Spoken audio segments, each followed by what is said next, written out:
বক্তব্য মানে অনেক যারা এই সাংবাদিক জগতের বিভিন্ন সময়ে সহযোগিতা করেন, এই সমাজটাকে পরিবর্তনের জন্য যারা কাজ করেন, এরকম মূল কাণ্ডারীরা এখানে বসে রয়েছেন, তো তাদের সামনে পক্ষাইটা আমার কাছে এটা মানে অলৌকিক ব্যাপার।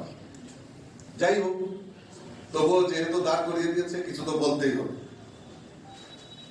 দেখুন, আজকে এই মিডিয়া জগতে আমাদের কাছে সবচেয়ে এই যে দ্রুততার কাছে, কারণ আমাদের কাছে এখন মোবাইল ফোন, সবার হাতে হাতে মোবাইল ফোন, এবং এই যে সমাজ পরিবর্তনের কথা আমরা বারবার বলছি এবং বিকাশের কথা আমরা বলছি, ডেভেলপমেন্টের কথা বলছি, তো এখন এই যুগে দাঁড়িয়ে আমাদের কাছে অনেক কিছুর পরিবর্তন এবং সমাজকে দিনকে দিন পরিবর্তন হচ্ছে, তার উদাহরণ প্রচুর এখানে রাখা যাবে, আমি সেই দিকে যাচ্ছি না।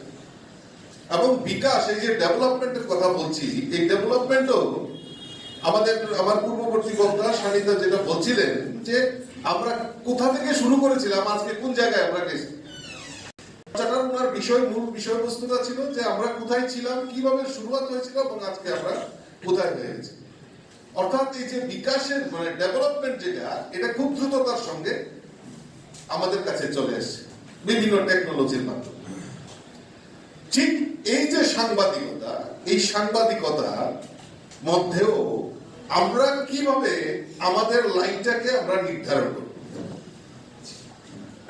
একটা হতে পারে যে কনস্ট্রাকটিভ, কারণ মানুষ আপনাদের দিকে অপেক্ষা করছে, সমাজ আপনাদের দিকে তাকিয়ে রয়েছে। একটা হলো কনস্ট্রাকটিভ, আরেকটা হলো আমরা নিম্নগতি, আমরা কিভাবে করবো টেকনোলজি। অর্থাৎ আমাদের এই যে চিন্তাধারা, এই চিন্তাধারাটার উপর আমাদের অনেকটা নির্ভর করে যে আমরা কোন জায়গায় গিয়ে আমাদের অবস্থান নির্ধারণ করি। মিডিয়া চ্যানেল, সেটা আমরা সবাই জানি, অনেক মিডিয়া চ্যানেল, তার মধ্যে কিভাবে এই সংবাদ পরিবেশনের মাধ্যমে সমাজকে পরিবর্তন করা যায়, সেটা তার যে চিন্তা শক্তি, এই চিন্তা শক্তির মধ্যে লুকিয়ে থাকে। আমাদের সরকার প্রতিষ্ঠার পর আমাদের সরকারের যে প্রাথমিকতা যেটা, সেটা হলো যে সমাজকে পরিবর্তন করা এবং স্বাধীনতা, সমস্ত ক্ষেত্রে স্বাধীনতা যাতে প্রয়োগ হয়, সে মিডিয়ার ক্ষেত্রে হোক, গণতন্ত্রের চতুর্থ স্তম্ভ, অবশ্যই সেখানে যাতে কোন রকম বাধা বিঘ্নতা যাতে না আসে, তার জন্য প্রয়াস করা এবং সমাজকে পরিবর্তন করা। সরকার সমাজ পরিবর্তনের জন্য আহ্বান করেছেন, ডাক দিয়েছেন, কিন্তু সরকার কি একা পারবে? নিশ্চয়ই পারবে না। এই সমাজকে পরিবর্তনের জন্য সমাজের সমস্ত মানুষকে জাগ্রত করতে হবে, আর এই জাগ্রত করার কাজটা কে করবে? নিশ্চয়ই মিডিয়া। কাজেই এই মিডিয়ার গুরুত্ব, এই অপরিসীম যে গুরুত্ব, সেই গুরুত্বটাকে আমাদেরকে সবার বুঝতে হবে।